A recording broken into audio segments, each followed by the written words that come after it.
హల్లెలూయా. ఈరోజు మనం నేర్చుకునే అంశభాగం వచ్చండి, మరణము ఓడిపోయింది. ఏంటండి? మరణము ఓడిపోయింది. ఆయా ఆయన గుడ్ ఫ్రైడే రోజున శుక్రవారం రోజున ఏమైపోయాడు? కలువరిగిరిలో తన ప్రాణాన్ని అర్పించాడు. అది ఎవరి కోసం అర్పించాడు?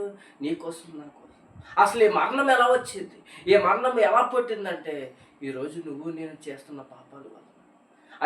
ఆ రోజు ఈ లోకానికి ఆకర్షింపబడి, ఆ రోజు ఈ లోకానికి మనము ఆశపడి, మన ఆశను బట్టి, మన కోరికను బట్టి, మన తలంపును బట్టి, మన ఉద్దేశమును బట్టి ఈ పాపం వచ్చింది.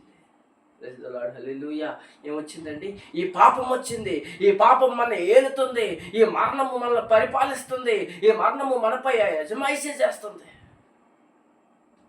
ఈ పాపాన్ని తీసివేయాలంటే ఎవరు రావాలయ్యా అంటే ఈ లోకాన్ని చేసిన ఈ సృష్టికర్త వచ్చి ఆ పాపాన్ని తొలగించాలి. ఈ మరణాన్ని ఎవరు తొలగించగలరయ్యా అంటే ఎవరైతే ఈ సృష్టిని సృష్టించారో, ఎవరైతే ఈ లోకాన్ని పరిపాలిస్తున్నారో, ఎవరైతే మనకు రాజుగా ఉంటున్నాడో ఆయన ఏం చేయాలయ్యా అంటే ఆ మరణం అనే ముళ్ళుని ఎరవాలి. ఒక మనిషి తెచ్చిన మరణాన్ని, ఒక శోధకుడు ఆ మరణాన్ని తీసుకొచ్చాడు ఈ లోకానికి. ఎవరయ్యా? ఆ శోధకుడు మనిషి దగ్గరకు వచ్చి పరలోక రాజ్యములో ఆ మనిషికి చోటు ఉండకుండా ఎక్కడ చోటు ఏర్పరిచాడంటే పాతాళంలో ఉంచాడు.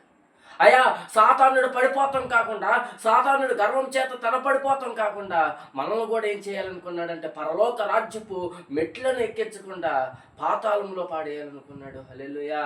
ఈరోజు ఆయన గట్టిగా పట్టుకున్న విషయం ఏంటయ్యా అంటే మనిషికి ఆశ, మనిషి తలంపు, మనిషి ఉద్దేశము, మనిషికి ఉన్న ప్రతి కోరికను బట్టి మనిషి పడిపోగలడని తెలుసుకొని ఈరోజు ఆ లోకాన్ని మనకి చూపించి, ఆ లోకాన్ని మనకి ఏం చేస్తున్నాడంటే ఎంతో అందంగా చూపిస్తున్నాడు.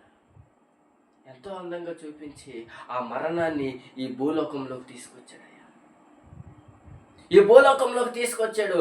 కానీ ఇప్పుడు ఆ మరణము ఓడిపోవాలయ్యా అంటే ఏం కావాలి? ఒక నీతిమంతుడి రక్తము సిందించబడాలి.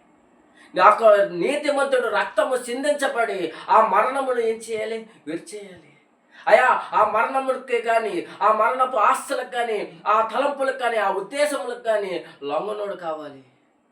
ఆ మరణాన్ని ఎదిరించేవాడు కావాలి. ఆ మరణానికి అసలు ఆ మరణాన్ని దేవుని చూస్తే భయపడేలాగా ఉండాలి.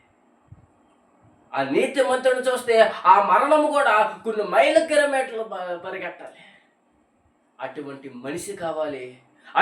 అటువంటి మనిషి కావాలి. కాబట్టి ఈ లోకంలో పుట్టిన ప్రతి మనిషి ఏం చేస్తున్నాడు అంటే పుట్టుకతోనే పాపిగా పుడుతున్నాడు.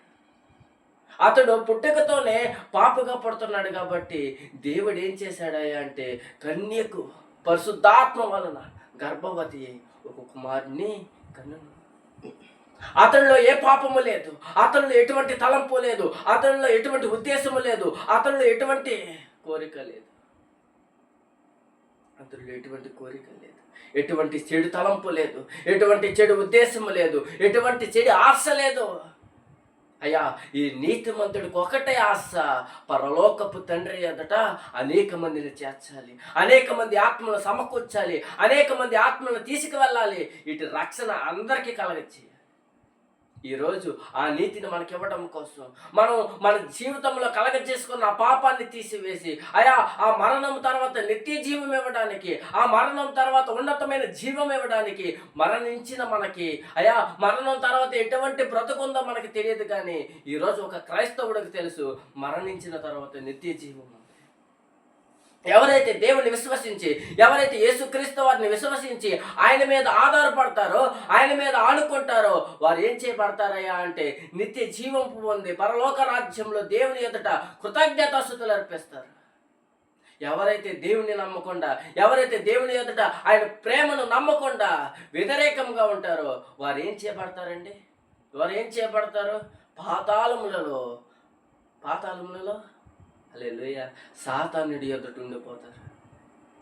ఎటు పాపమునైతే మన హృదయంలోకి తెచ్చేసుకున్నామో ఆ పాపమే నిన్ను ఏలుబడి చేయబోతుంది కదా. కానీ ఈరోజు మనం దేవుని నమ్మగలిగితే, ఈరోజు దేవుని మనం ఏం చేయాలి అంటే మన హృదయానుసారంగా నమ్మాలి.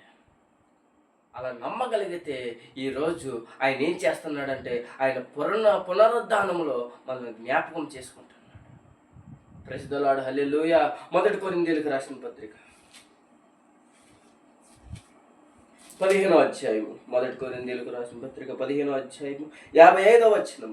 ఓ మరణమా నీ విజయం ఎక్కడ? ఓ మరణమా నీ ముల్లెక్కడ? మరణపు ముల్లును పాపము అనుకున్న బలము ధర్మశాస్త్రమే అయినను మన ప్రభువైన యేసుక్రీస్తు మామూలుగా మనకు జయము అనుగ్రహించుచున్న దేవునికి స్తోత్రము కలుగునుగాక. హల్లెలూయా. ఏంటండి? మరణమా నీ ముల్లెక్కడ? అనేక మందిని పాడు చేద్దామని వచ్చినావు నువ్వు.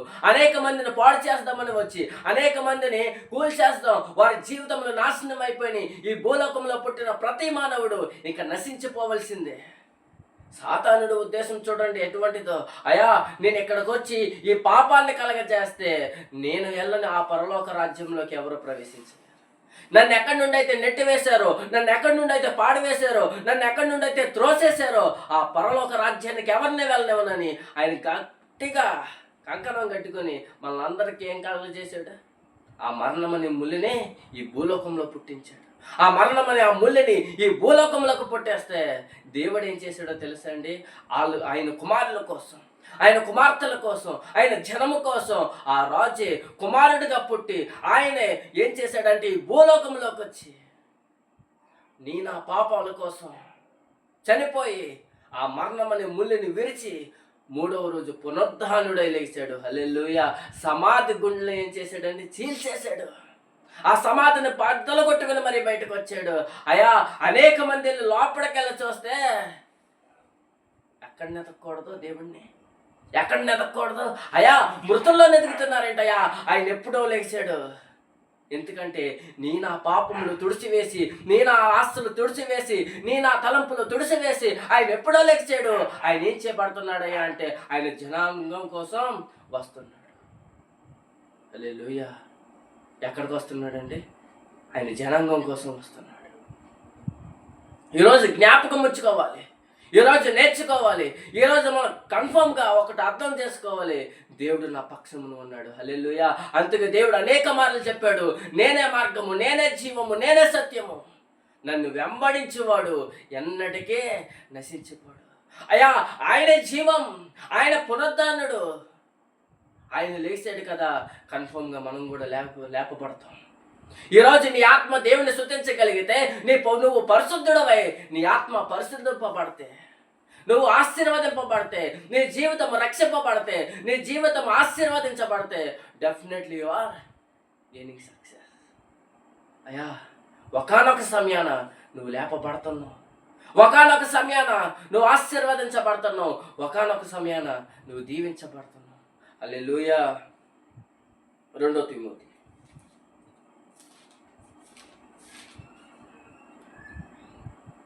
1వ అధ్యాయం 10వ వచనం.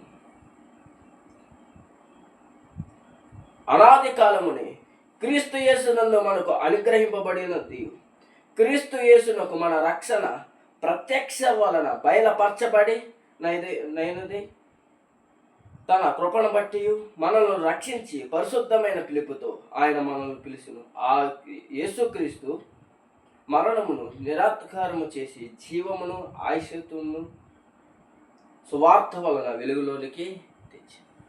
ఏంటండి? అయ్యా, ఆయన ఏం చేశాడండి? ఆయన ఏం చేశాడు?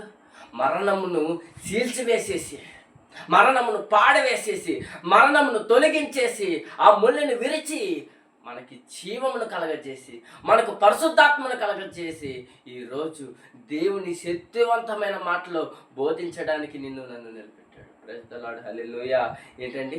ఈరోజు నన్ను నిలబెట్టాడు. మనం మర్చిపోకూడదు, దేవుడు మన పక్షంలో ఉన్నాడు. అయ్యా, మరణం నీ ముల్లెక్కడా? నీ ముల్లెక్కడా? ఇప్పటి వరకు ఎంతో మందిని నేను చంపేశా, నేను నాశనం చేసేసా, నేను పాడు చేసేసాను, నువ్వు విర్రవీగుతున్నావు కదా. ఈరోజు దైవ కుమారుడు, ఈరోజు యేసుక్రీస్తు వారు, ఈరోజు పరిశుద్ధాత్మతో నిండిన ఒక మహానీయుడు, రాజులకు రాజు, సృష్టినే పరిపాలిస్తున్నవాడు, సృష్టిని పుట్టించినవాడు, సృష్టినే నియమించినవాడు, సర్వమానవాళితో దేవుడు స్తుతులకు పాత్రుడని నిత్యము కొలవబడుతూ అనేక దూతలతో నిత్యము ఆరాధింపబడుతూ ప్రతి దానితో ఆరాధింపబడి, అది కొండేంటి, కోటలేంటి, చెట్లేంటి, పురుగులేంటి, పక్షులేంటి నిత్యము స్తుతిస్తున్న మహారాజు ఈరోజు ఏం చేయబడ్డాడు అంటే లేపబడ్డాడు. ఈరోజు ఏం చేయబడ్డాడు? లేపబడ్డాడు. అయ్యా, అది ఒక మానవుడికి సాధ్యము కాదు, అది ఒక మనిషికి సాధ్యము కాదు, అది ఒక మనిషిగా పుట్టిన వాడికి సాధ్యం కాదు. ఆయన నిజముగా దేవుడే. హల్లెలూయా. ఆయన మన పక్షంలో వచ్చాడు, ఆయన మన కోసం వచ్చాడు. ఆయన మన కోసం వచ్చి తన ప్రాణాన్ని అర్పించి ఏం చేశాడయ్యా అంటే మనకి జీవాత్మను కలుగజేశాడు. ఈరోజు నీ జీవితం అయిపోయిందని నువ్వు అనుకుంటున్నావేమో, ఈరోజు నీ జీవితం ఇంకా ముగించబడిపోయిందని నువ్వు అనుకుంటున్నావేమో. మళ్ళీ లేపబడుతున్నావు, పరిశుద్ధుడిగా లేపబడుతున్నావు, నువ్వు పుణ్యాత్ముడిగా లేపబడుతున్నావు, స్తుతించే వాడిలా లేపబడుతున్నావు, నువ్వు జీవాత్మతో లేపబడుతున్నావు, నిత్యమైన స్తుతులు అర్పించడానికి లేపబడుతున్నావు. హల్లెలూయా. నువ్వు లేపబడాలంటే నీలో నీతి ఏం చేయాలి? విస్తరించాలి. నీలో దేవుడి ఆత్మ ఏంటి, దేవుడి మాటలు ఏంటి, దేవుడి సాక్ష్యం ఏంటి, దేవుడి తలంపులు ఏంటి, దేవుడి ఉద్దేశములు ఏంటి, ఏం చేయాలండి? ఏం చేయాలి? ఎదిగింపబడాలి. అంతే తప్ప సాతానుడు తలంపులు ఒక్కసారి నువ్వు ఒక్కసారి విత్తుకున్నావంటే, ఒక్కసారి అవి మొలకెత్తినాయి అంటే నువ్వు ఎప్పుడో నశించిపోయినట్లే. ఈరోజు జ్ఞాపకం ఉంచుకోవాల్సిన విషయము, ఈరోజు నేర్చుకోవాల్సిన విషయము, మరణమా నీ ముల్లెక్కడా? హల్లెలూయా. ఒకసారి పౌలు గారు మాట్లాడారు, అయ్యా నేనెంతటి దౌర్భాగ్యుణ్ణి, ఎందుకంటే మరణము నన్ను వశం చేసేసుకుంది. ఈ భూలోకంలో ఎంత సువార్త చేయాలనుకున్నా, ఎంతగా కష్టపడాలనుకున్నా, ఒకానొక రోజు నాకు మరణం రాకపోతుంది. హల్లెలూయా. అదే పౌలు గారు మళ్ళీ రాశారు, అమ్మా మరణమా నీ ముల్లెక్కడా, మరణమా నీ ముల్లెక్కడా? అయ్యా, యేసుక్రీస్తు వారు నాకు ఏం కలగజేశారయ్యా అంటే ఆ మరణమును చీల్చివేసి ఆ ముళ్ళని విరిచి ఆయన ఏం కలగజేశాడు అంటే నిత్య జీవాన్ని కలగజేశాడు. ఆ మరణపై జయము కలగజేశాడు. దేవుడు లేచాడు. సువార్త ప్రకటించిన వాడు, సువార్త బోధించిన వాడు, అనేక మందికి చెప్పిన వాడు ఈరోజు లెగిచాడు. ఆయన పరిశుద్ధాత్మతో నిండిన వాడే. ఆయన ఏం చేశాడు అంటే అనేక మందికి సువార్త ప్రకటిస్తూ, అనేక మందికి జీవాత్మను ప్రకటిస్తూ, ఈరోజు మనము కూడా అలాగే బ్రతకాలని, ఒక మనిషి ఎలా బ్రతకగలగాలి, అయ్యా పాపమును తొలగించుకోవాలంటే, ఆ మరణముకు దూరం అయిపోవాలంటే ఆయన ఎలా బ్రతికాడో ఈరోజు నువ్వు నేను అలా బ్రతకాలి. అయ్యా నేను అలా బ్రతకగలనా? యేసుక్రీస్తు వారే నేను బ్రతకగలనా అంటే ఒకటి జ్ఞాపకం ఉంచుకోవాలి, నువ్వు ఎవరి పక్షమున ఉన్నా? హల్లెలూయా. మనం ఎవరి పక్షమున ఉన్నా? ఆయన పక్షమున. అయ్యా నీలాగా బ్రతికే భాగ్యాన్ని నాకు కలగజేయవా, నీలాగా నేను ప్రార్థించే భాగ్యాన్ని నాకు కలగజేయవా, నీలాగా సువార్త చేసే భాగ్యాన్ని నాకు కలగజేయవా, నీలాగా ప్రకటించే భాగ్యాన్ని నాకు కలగజేయవా. అయా డబ్బు ఏముందయా, అయా ఆస్తిపాస్తులు ఏమున్నాయా, అయా తలంపులు ఏమున్నాయి, ఉద్దేశాలు ఏమున్నాయి, ఆశలు ఏమున్నాయి, ఒక్కసారి నీ సువార్త నా చేత పెట్టి, అయా నేను పరిశుద్ధ గ్రంథము చేత పట్టుకొని అనేక ఇల్లులు తిరుగుతూ సువార్త ప్రకటించగలిగితే, ఈరోజు నశించిపోతున్న ఆత్మను రక్షించగలిగితే, అయా అదే కదా నిజమైన మార్పు, అదే కదా నిజమైన నీతి, అదే కదా నిజమైన ఆశీర్వాదము అని మనం ఏం చేయాలి? ప్రకటించాలి. రేపు అనేక మంది ఏం చేస్తారు?